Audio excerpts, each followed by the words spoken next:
És o meu bem-querer, meu mestre e tudo que tenho e sou. Vem de tua mão, Senhor, que se estende e me abençoa. Bom dia, amigos e amigas, bom dia, senhores e senhoras. Eu sou Daniel Nonato. Estamos nós nessa segunda-feira, já encerrando o período pascal, nos preparando aí para a ascensão do Senhor.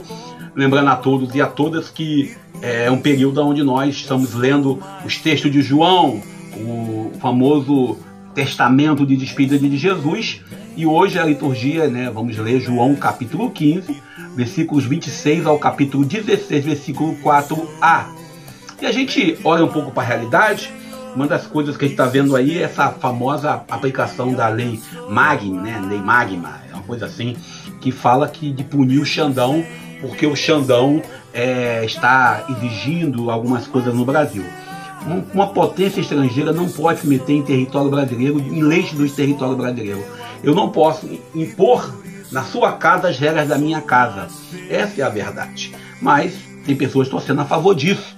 Também a gente ficou assim achei estranho quando o Aldo Rabelo, um ex-ministro do governo Lula e do governo Dilma, sendo testemunha de defesa do Garnier.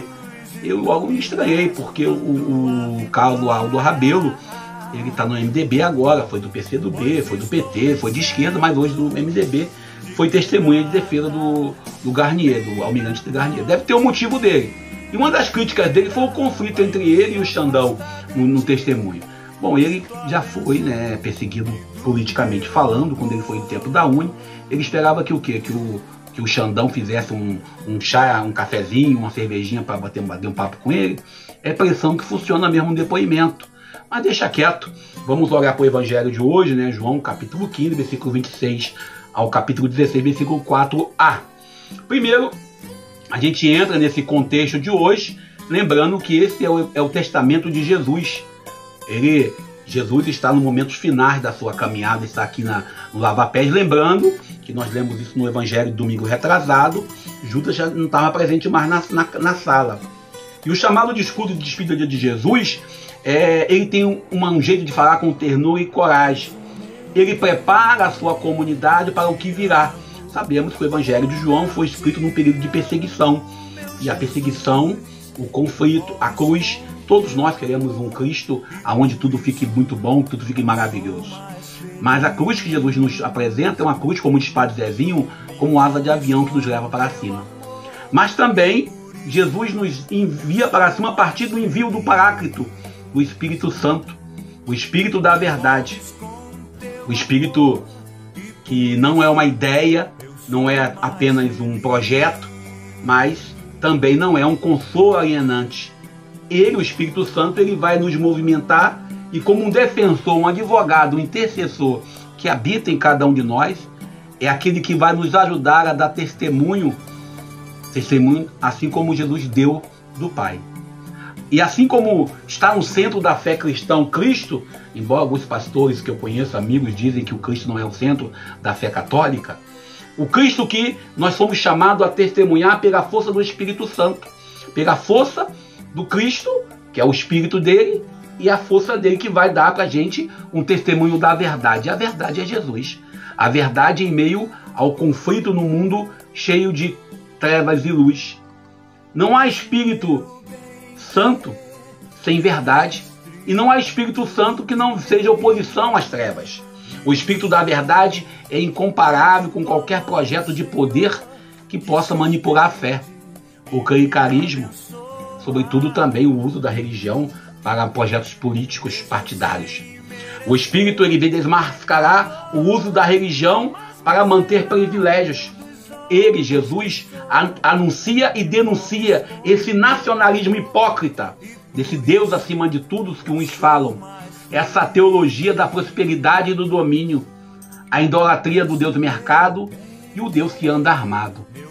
A Igreja Católica, no Concílio Vaticano II, nos lembra que devemos ler com muito cuidado os evangelhos, ler à luz dos tempos atuais. E hoje vemos com clareza que há um anti-evangelho sendo gestado e pregado em muitas igrejas, não só na igreja evangélica, também na igreja católica. O evangelho da exclusão, da intolerância, da violência, do racismo, do ódio, do preconceito e, sobretudo, um evangelho que não tem nada de amor de Cristo. Papa Francisco dizia pra gente que este evangelho é uma nova forma do paganismo, o paganismo que muitos não acreditam. Jesus também alerta que quem vos matar pensará que está prestando culto a Deus, ou seja, em nome de Deus se persegue, em nome de Deus se aplica o direito canônico, em nome de Deus se lê o catecismo, em nome de Deus se lê cartas e documentos episcopais. Bispos e padres e diáconos e líderes religiosos de diversas igrejas aplicam as punições diversas. A perseguição a quem segue o Espírito Santo não é uma perseguição apenas simbólica, ela é real. Ela pode vir de fora da sociedade, mas também de dentro da comunidade, dentro da estrutura religiosa que visa o poder, que nos torna às vezes inimigos uns dos outros, mesmo tendo o mesmo batismo. Que preferem, muitas das vezes, os padres e bispos, preferem o controle à conversão, o luxo à simplicidade, o poder ao serviço. Por isso, a gente, quando ora na América Latina, sabemos quantas pessoas tombaram por causa do Evangelho. A gente não vai esquecer nunca Dom Oscar Romero, irmã Dorothy Stanning, Padre Josimo, e você, de repente, no comentário aqui dessa conversa, pode colocar outros nomes que talvez na sua região tenha tombado e não atingiu ainda as mídias que nós conhecemos. E todos esses, movidos pelo Espírito de Deus, pelo Espírito da verdade, tiveram coragem de testemunhar. E hoje, esse mesmo Espírito continua nos convidando a sermos testemunha, mesmo quando perseguidos, mesmo quando atacados, mesmo quando ofendidos.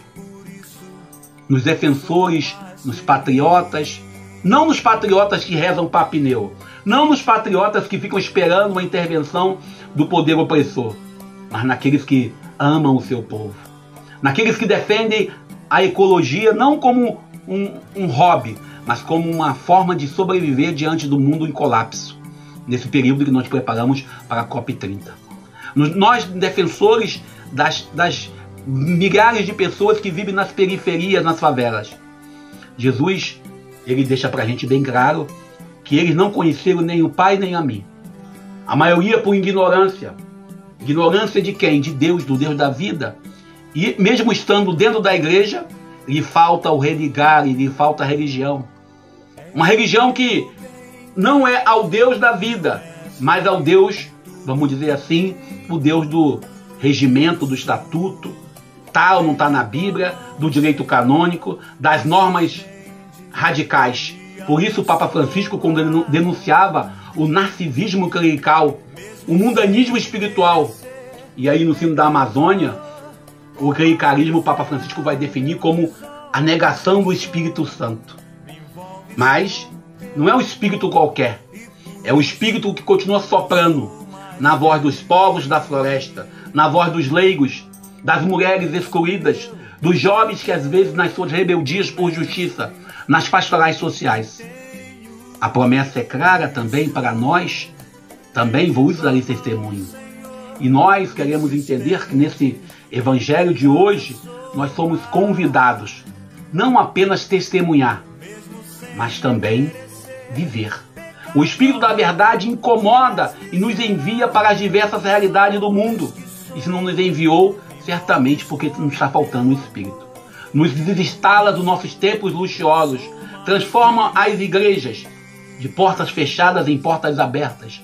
Por isso, nos preparamos para o domingo da ascensão do Senhor, e o consolo é que o Espírito não nos abandona. E eu vou parando por aqui, pedindo a você que deixe o seu like, o seu comentário, nos ajude a continuar produzindo. Nosso canal fez 15 anos ontem, 15 anos, dia 25 de maio. Que Deus possa nos abençoar para não desanimarmos. Sendo assim, caminhamos na unidade, na fé, vivendo sempre nessa certeza que o Espírito nos modifica, o Espírito nos molda, se nós nos dobrarmos a Ele. Eu sou Daniel Nonato. mesmo sem merecer, pecador, o mais miserável dos homens que sou. Me envolves com teu amor e por isso eu sou mais feliz. És o meu bem-querer, meu mestre e tudo que tenho e sou. Vem de tua mão, Senhor, que se estende e me abençoa.